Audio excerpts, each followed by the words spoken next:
Namaskar. In this lecture series on mechanics, today we will introduce or discuss about the phase space. And to discuss phase space, we will first revise the configuration space. Actually, uh, why we introduced the configuration space? Because that space was required for Lagrangian mechanics. The Lagrangian function was discussed or was introduced in a special type of space known as the configuration space. What we did in that, how we introduced that configuration space is that suppose you are having a system of n particles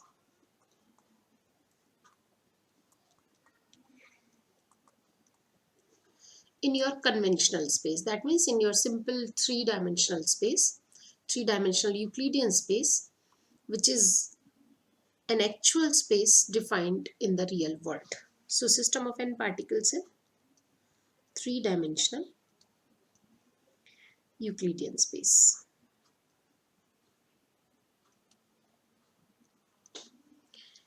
So for first particle or for one particle, there will be a position vector. Position vector is R1, and naturally this R1 will be specified by three coordinates x1, y1 and z1 because there are three dimensions. You are working in three-dimensional Euclidean space. For second particle, again there will be a position vector. Let it be R2, and it is specified by again three coordinates x2, y2 and z2. These are the position coordinates. For third particle, you will have another position vector. Let it be R3, and this is x3, y3 and z3. In the same way, as you are having n system of particle, for nth particle, again you will have a position vector. Let it be R, because it is nth, so it is n, and the position coordinates are xn, yn and zn. Now what we do, we relabel these. So relabel the coordinates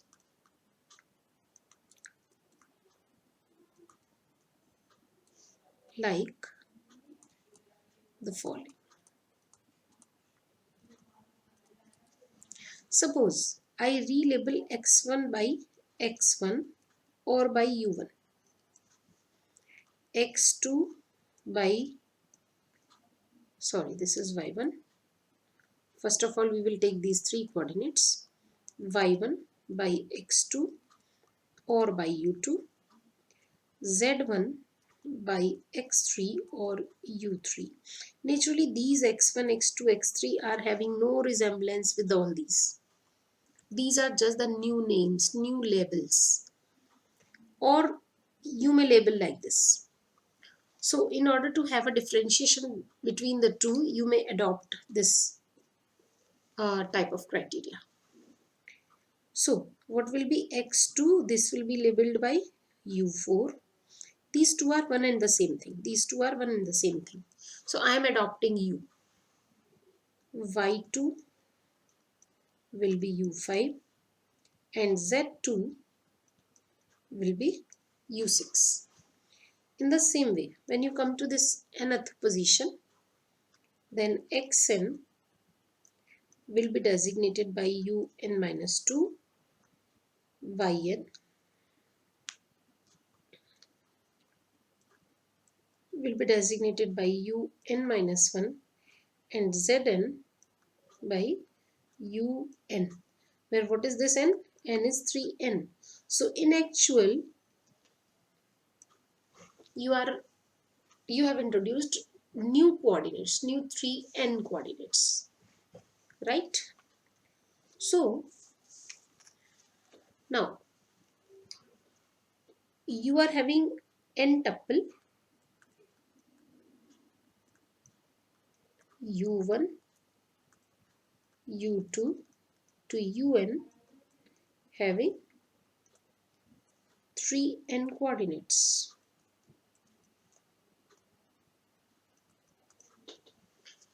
Now, what the notion of configuration means? Notion of configuration means that if you know the position of the particles, you know the configuration, right? So, the entire information of your system of particle is embedded in this tuple. Because if you know u1, simply you know the position x1 of the first particle. If you know u2, you know the position of the first particle corresponding to y coordinate. You know u3, you know the corresponding position of first particle regarding z axis. So in this way, whole information of the system is included in this n tuple, right? So what we do, instead of uh, presently you are considering a system of n particles in three-dimensional space. When you are working in x, y and z, there is another way of thinking the same situation. Now you consider one system of particle.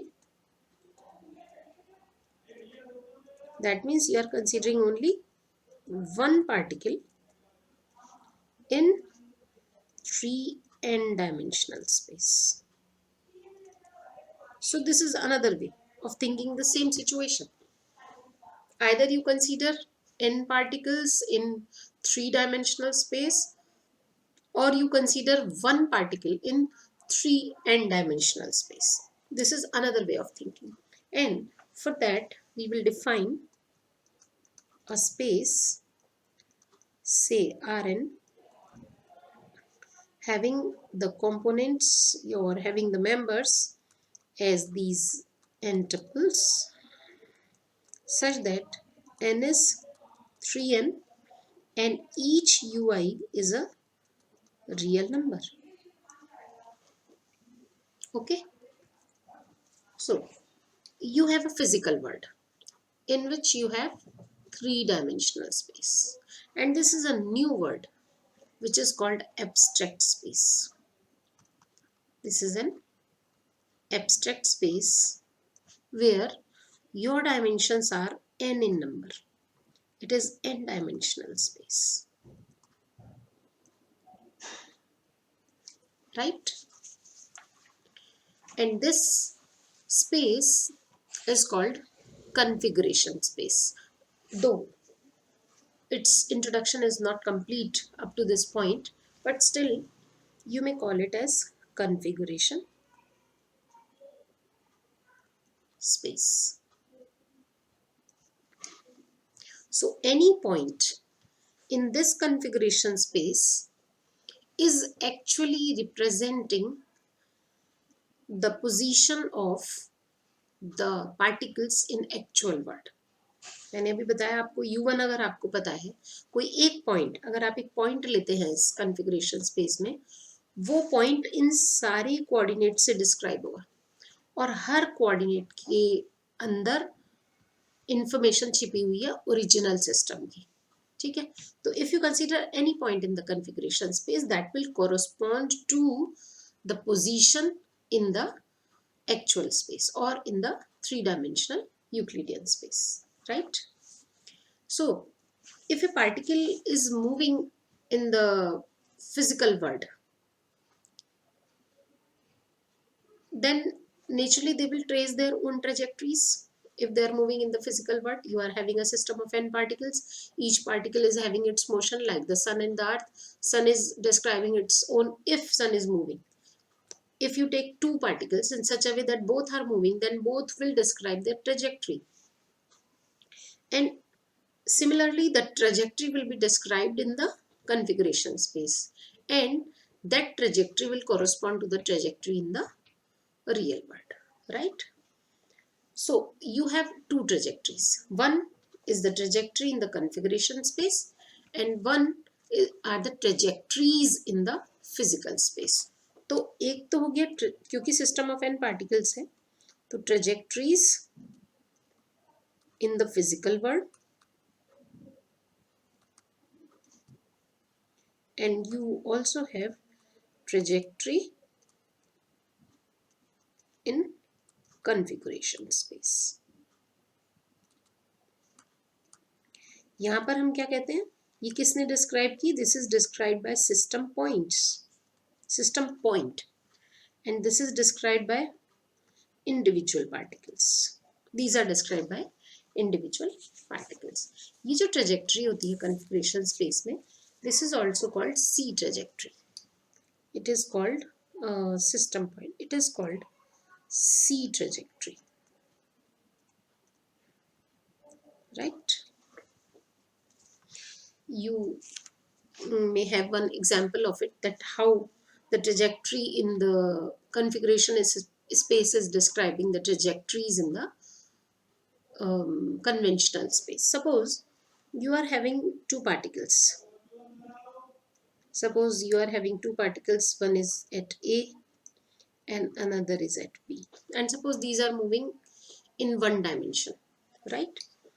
So the position A, if A is moving, it will have its position, it will have its x coordinate. Suppose these are moving along a line which is along x-axis. Likewise, B is moving, both may move in the same direction, both may move in the opposite direction, both may move in this direction also.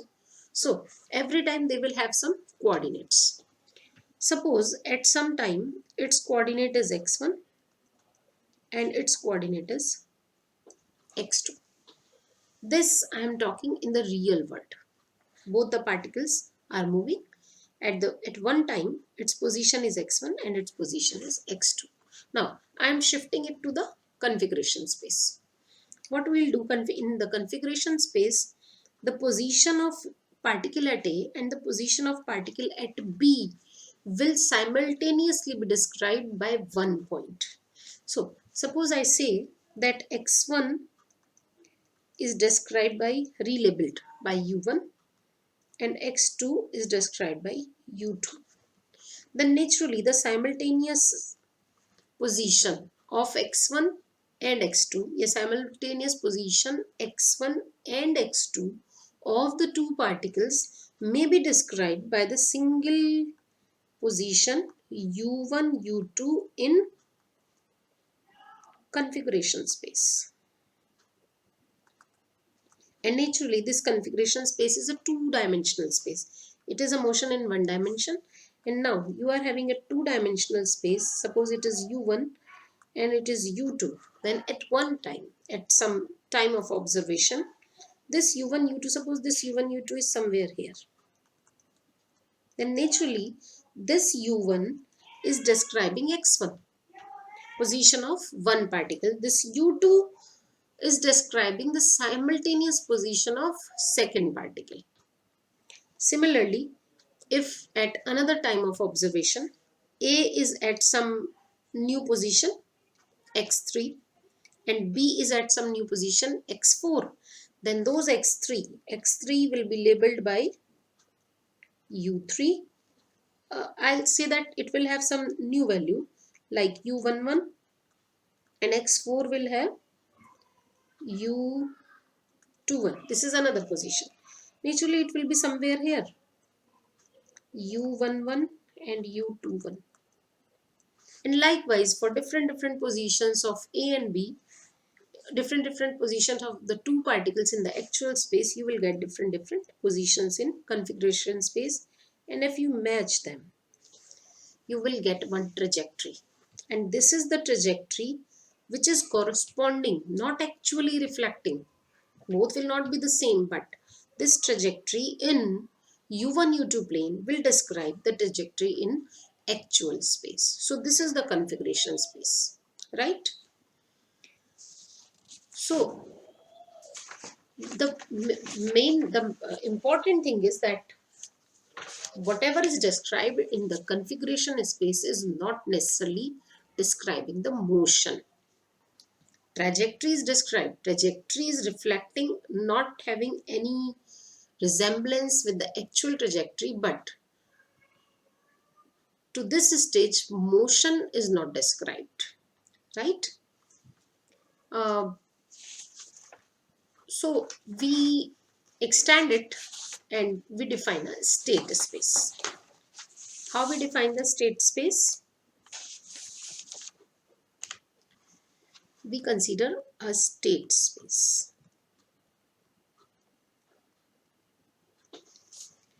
Because in configuration space,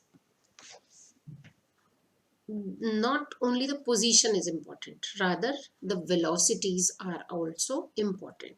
So we introduce the velocity components, right? In state space, we define a two-dimensional space. Define two-dimensional space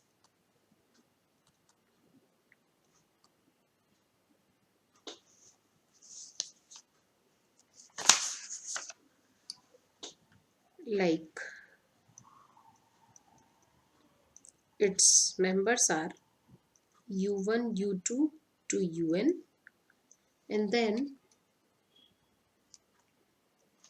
u1 dot, u2 dot, un dot,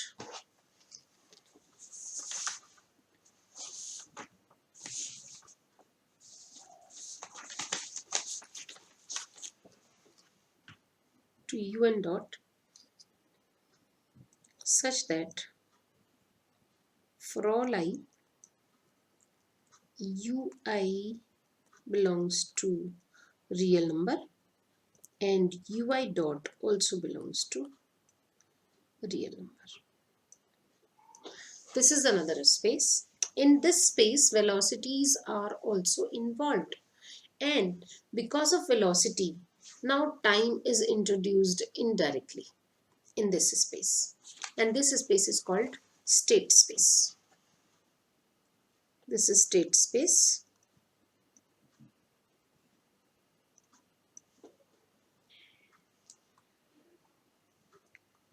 Called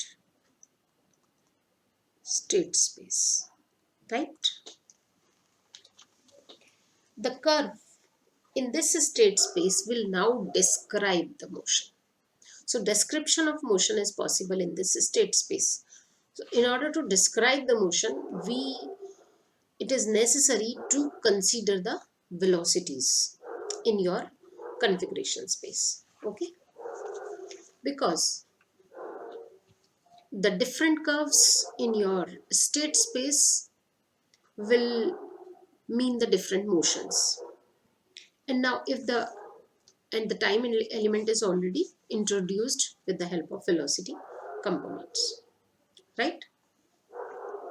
हम जब Newton's mechanics करते हैं तो Newton's mechanics में जो हमारा acceleration होता है वो फ्री नहीं होता है. हमारा एक्सेलरेशन रेस्ट्रिक्टेड होता है. हमारा एक्सेलरेशन प्री डिटर्मिन्ड होता है. किससे होता है? वो फोर्सेस से प्री डिटर्मिन्ड होता है. आप लिखते हो F is equal to ma or F is equal to mass into acceleration. So your acceleration is not free. It is restricted or it is predetermined with the help of force. So there is no freedom to choose acceleration Newton's mechanics. Okay. So in configuration space we have Cartesian. First of all, we have a Cartesian space. With the help of that Cartesian space, we relabel our coordinate system. And then relabeling it, we reach to the configuration space. For that, we first introduced u1, u2 to un, and then we included the velocity components. But in this state space, actually, each label in n-dimensional space is reflecting your coordinates in conventional space. मैंने बताया आपको कि जो u1 है, u2 है, वो सब आपके जो एक्चुअल स्पेस है उसके जो कोऑर्डिनेट्स हैं उनको रिफ्लेक्ट अभी तक कर रहा है, राइट? अब हम आते हैं जनरलाइज्ड कोऑर्डिनेट पर। अभी तक हमने u1 u2 के लिए ये नहीं कहा कि these are generalised coordinates, these are just the relabelling, and relabelling in the sense that with the help of these you can find your actual coordinates. अभी तक आप निकाल सकते हैं एक्चुअल कोऑर्डिनेट्स, जैसे मैंने ए और बी पर दो पार्टिकल लेकर के एक एग्जाम्पल से आपको बताया। ठीक है, अब हम आते हैं जनरलाइज्ड कोऑर्डिनेट के नोशन पर। सपोज आपका, हम ये बताएंगे कि जो जनरलाइज्ड कोऑर्डिनेट है वो एज सच डायरेक्टली आपके एक्चुअल कोऑर्डिनेट को रिप्रेजेंट करें, ऐसा जरूरी नहीं है। ये जैसे हमारा u1 था और ये हमारा u2 था। अब हमने एक कोऑर्डिनेट नया, एक रेफरेंस फ्रेम में नया कोऑर्डिनेट सिस्टम डिफाइन किया with the help of q1 q2, और इसको हमने ऐसे डिफाइन किया, suppose q1 is defined with the help of u1 and u2 like this, and q2 is equal to u1 minus u2। तो यहाँ पे आप देख रहे हो कि जो ये q1 q2 है ना, ये इंडिविजुअल पार्टिकल को डायरेक्टली रिप्रेजेंट नहीं कर रहे। अगर मैं u1 u2 के फॉर्म में इसको सॉल्व कर भी लूँ तो भी जैसे u1 x1 को रिप्रेजेंट कर रहा था, u2 x2 को रिप्रेजेंट कर रहा था, उस तरह से q1 q2 नहीं कर रहे। वो डायरेक्टली रिप्रेजेंट नहीं करते हैं, वो इनडायरेक्टली रिप्रेजेंट करते हैं with the help of u1 and u2। तो जो q1 है वो कुछ है, q1 जैसे यहाँ पर सेंटर ऑफ मास है, q2 separation between u2 and u1 है, यानी कि इनका रिलेशन है, फिजिकली इनका कोई ना कोई मीनिंग है। लेकिन हम ये कहें कि ये q1 q2 डायरेक्टली आपके x y जो कन्वेंशनल कोऑर्डिनेट्स है उनको डायरेक्टली रिफ्लेक्ट कर रहे हैं, ऐसा नहीं है। डायरेक्ट रिफ्लेक्शन नहीं है दोनों का, डायरेक्ट ये पोजीशन नहीं बताएंगे, एग्जैक्ट पोजीशन नहीं बताएंगे। q1 q2 रिलेशन है, लेकिन एक्चुअल पोजीशन जो कन्वेंशनल स्पेस में है वो यहाँ से रेफर नहीं होती है। ठीक है, तो हम यहाँ पर कहेंगे कि q1 q2 are not representing actual position. These are having certain relation with the conventional coordinates, but still these are not representing the actual positions. ठीक है, तो लेकिन पूरी इंफॉर्मेशन है। आप देख रहे हो q1 u1 u2 के फॉर्म में लिखा जा सकता है, u1 का x1 से रिलेशन है, कन्वेंशनल कोऑर्डिनेट से रिलेशन है, यानी कि एक्चुअल पोजीशन से। q1 q2 दोनों को u1 u2 के फॉर्म में लिखा है, तो एक्चुअल इंफॉर्मेशन हिडन है, पूरी इंफॉर्मेशन हिडन है। मोशन पूरा डिस्क्राइब होगा, लेकिन एक्चुअल रिप्रेजेंटेशन हो पोजीशन का, जो इनिशियल पोजीशन है माने कि जो ओरिजिनल पोजीशन है वो हो, वैसा नहीं होता। राइट, तो अब हमारी जो कॉन्फ़िगरेशन स्पेस में है, जो हमने ये एक रिलेशन निकाला q1 का u1 u2 से, ऐसा नहीं है कि ये कोई यूनिक रिलेशन है, देयर में बी सो मेनी रिलेशंस। तो जब बहुत सारे रिलेशंस हैं तो कई तरीके की ट्रेजेक्ट्रीज हमारे कॉन्फ़िगरेशन स्पेस में बनेंगी, और फाइनली वो सारी ट्रेजेक्ट्रीज रिप्रेजेंट किसे करेंगी, वो रिप्रेजेंट करेंगी हमारे एक्चुअल मोशन को। तो ऐसा भी नहीं है कि ये कोई यूनिक रिलेशन होता है, बहुत सारे तरीके के कोऑर्डिनेट्स आएंगे जिनके जो इन्फॉर्मेशन रखेंगे, लेकिन जो भी ट्रेजेक्ट्री बनेगी वो फाइनली एक्चुअल ट्रेजेक्ट्री को ही रिप्रेजेंट करेगी। तो ये जो कोऑर्डिनेट्स है हमारे, हम ये जो इनिशियली लेबलिंग करते हैं ये नहीं होते जनरलाइज्ड कोऑर्डिनेट। ये जो हमने अब कोऑर्डिनेट इंट्रोड्यूस किए हैं जो ये बता रहा है कि ऐसे टाइप के कई कोऑर्डिनेट्स हो सकते हैं। यही तो हम कहते हैं कि जो जनरलाइज्ड कोऑर्डिनेट्स होते हैं वो यूनिक नहीं होते, कई तरह के रिलेशंस आप ले सकते हैं कन्वेंशनल कोऑर्डिनेट्स के साथ, जो उस सिस्टम के लिए उस सिस्टम के मोशन, जो उस सिस्टम के लिए कंपैटिबल हो। ठीक, तो ये जो q1 और q2 है, these q1 and q2 are called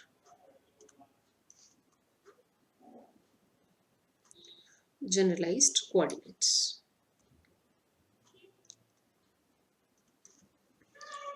तो अब हमारे पास एक कोऑर्डिनेट सिस्टम था ये वाला u1 u2 से un का, और हमने इसको ट्रांसफॉर्म कर दिया q1 q2 टू qn में।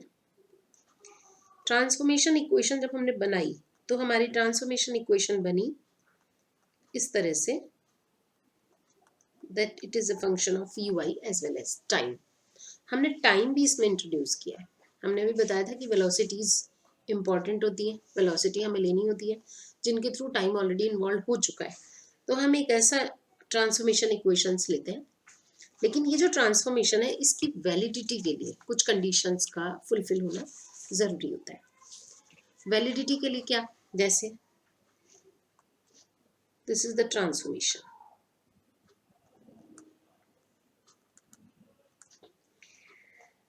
Now, for validity of this transformation, for validity of one, the condition is that the mapping should be one-to-one and invertible. Mapping should be one-to-one and invertible.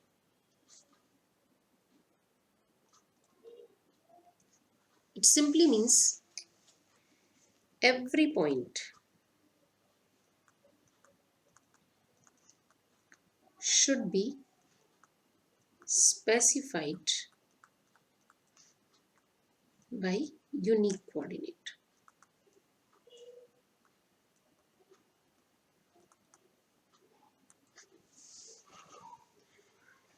The mapping is sufficiently differentiable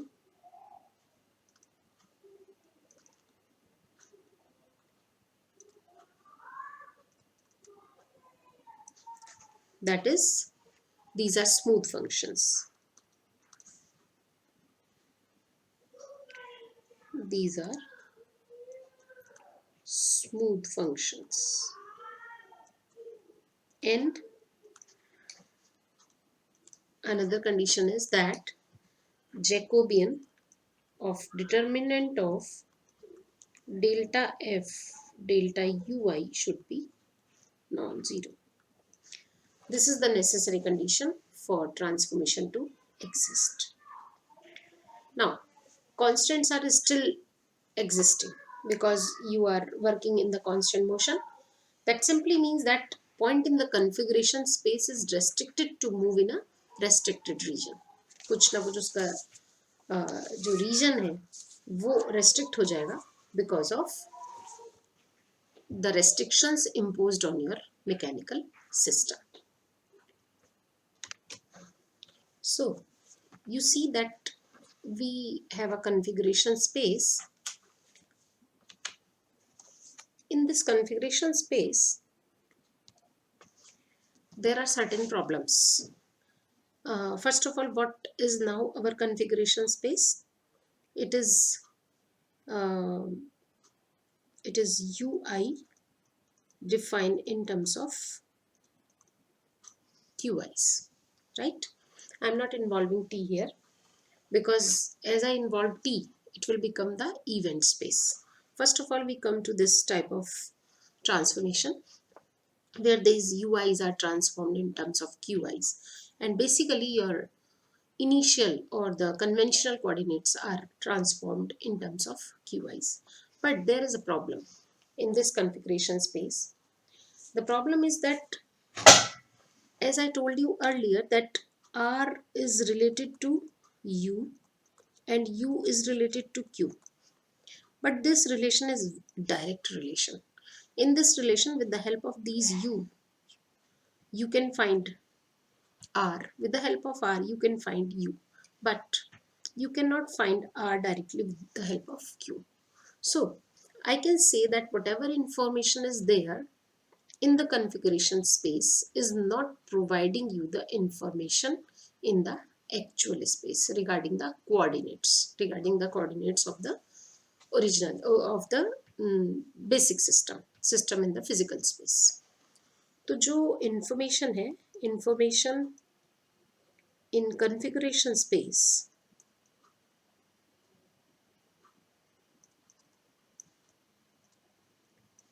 does not provide or not necessarily provide the information regarding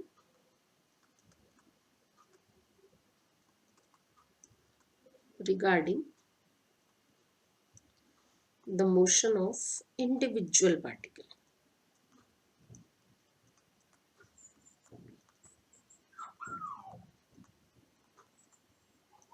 right?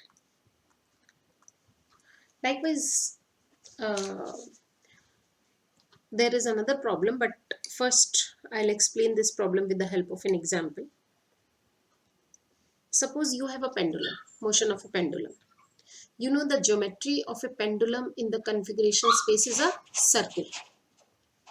And circle is a compact closed curve. It is a compact closed curve. And there is no way to embed this closed curve into a straight line in the real space.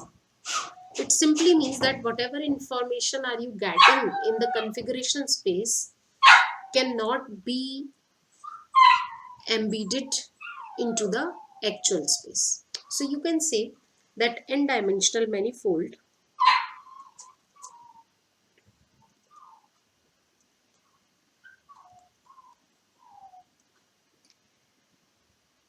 is not necessarily embedded in n-dimensional Euclidean space.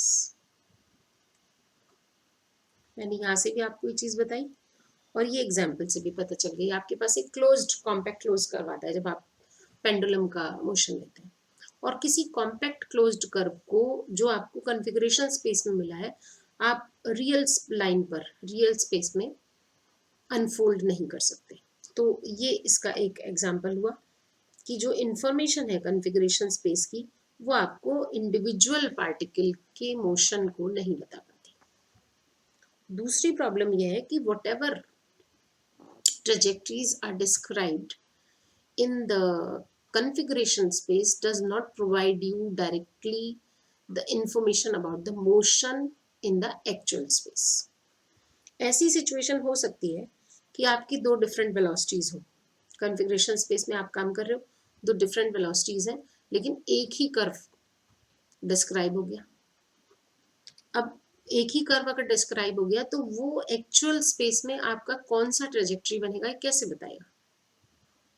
और ये तब तक problem solve नहीं होती जब तक कि आपके जो आपके वेरिएबल्स हैं, जो आपके यू हैं या जो आपके क्यू हैं वो पैरामीटराइज्ड ना हो जाए.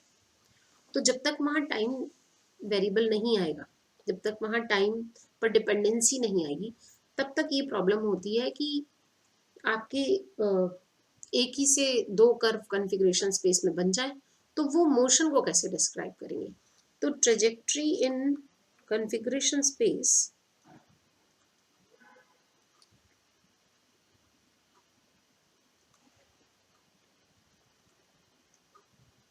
in configuration space need not necessarily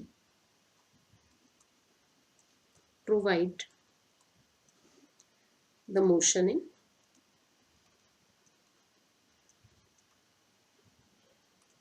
actual space. ठीक है. इसीलिए फिर जो स्टेट स्पेस है वो डिफाइन करना पड़ता है. So we introduce state space. In state space, we take Q1, Q2, Qn, likewise Q1 dot, Q2 dot n, Qn dot. Rather, in place of state space, we define state time space or state time space, in which we take another dimension which is the time dimension. So now this is a 2n plus 1 dimensional space. N dimensions regarding generalized coordinates, n dimensions regarding generalized velocity, and 1 dimension regarding time. And now this space, the trajectories in this space will describe unique trajectories in the actual space. क्यों होगा unique? यहाँ पे आप even though अगर initial points से कोई दो trajectory आप डिस्क्राइब हो रही हैं, तो वो दोनों ट्रेजेक्ट्रीज इंटरसेक्ट नहीं करेंगी, क्योंकि अगर उन्होंने इंटरसेक्ट कर दिया तो वहाँ यूनिक इन्फॉर्मेशन नहीं हुई, यहाँ तो दो चॉइस हो गई ना, तो कभी भी ट्रेजेक्ट्री इंटरसेक्ट नहीं करेगी। वहाँ पर जब आप लैग्रांजियन मैकेनिक्स लगाते हो या न्यूटन मैकेनिक्स लगाते हो, अभी मैंने आपको बताया कि जो एक्सेलरेशन है वो रेस्ट्रिक्टेड है, एक्सेलरेशन फोर्स से प्री डिटर्मिंड है। तो जब वो रेस्ट्रिक्टेड है, प्री डिटर्मिंड है, तो ऐसा नहीं हो सकता कि दो ट्रेजेक्ट्री एक दूसरे को क्रॉस करें। आपने दो इनिशियल पॉइंट्स उनके अलग अलग ले लिए, अगर दो ट्रेजेक्ट्री इस तरह डिस्क्राइब हो गई और वो इंटरसेक्ट करेंगी तो वहाँ पर चॉइस प्रोड्यूस हो जाएगी, जबकि चॉइस प्रोड्यूस नहीं होती है, यूनिक डिटर्मिनेशन होता है। ठीक है, तो इसलिए ये एक और स्पेस डिफाइन हुआ। जब हम लैग्रांजियन को डिफाइन करते हैं तो in actual Lagrangian is defined in the state time space, where Lagrangian में depend upon time, Lagrangian depends upon these coordinates, and Lagrangian depends upon the velocities. But it is customary to define, to say that Lagrangian is defined in configuration space, right?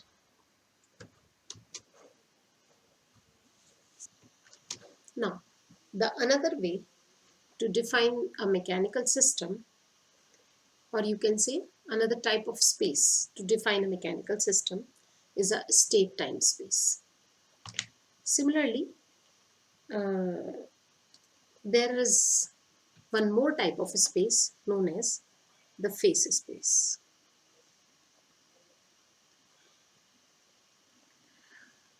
You see, in the state space, I have taken the generalized coordinates,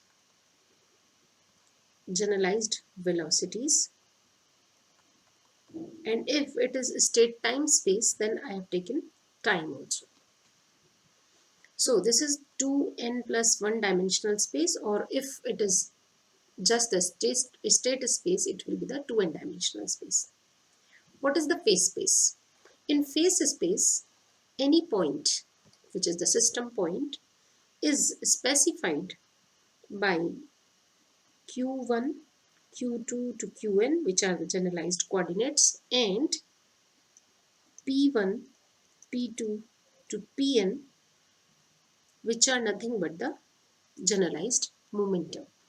These are, p1 is generalized momentum corresponding to q1, p2 corresponding to q2. So this is a space in which any point is described in terms of generalized coordinate and generalized momentum. Where what is pi? By definition, it is delta L delta qi dot. So here this pi is not just the multiplication of mass into velocity or the generalized velocity, because if your momentum is, or you can say if your momentum is depending upon the force dependent potentials or the velocity dependent potentials, then this momentum is not just the product of mass and velocity, and therefore this phase space is quite different from the state space. And this is the space where we will define Hamiltonian mechanics. That means the function or the characteristic function of the phase space will be Hamiltonian, which is a function introduced by Hamilton, and a new approach towards the mechanics has been developed. Thank you.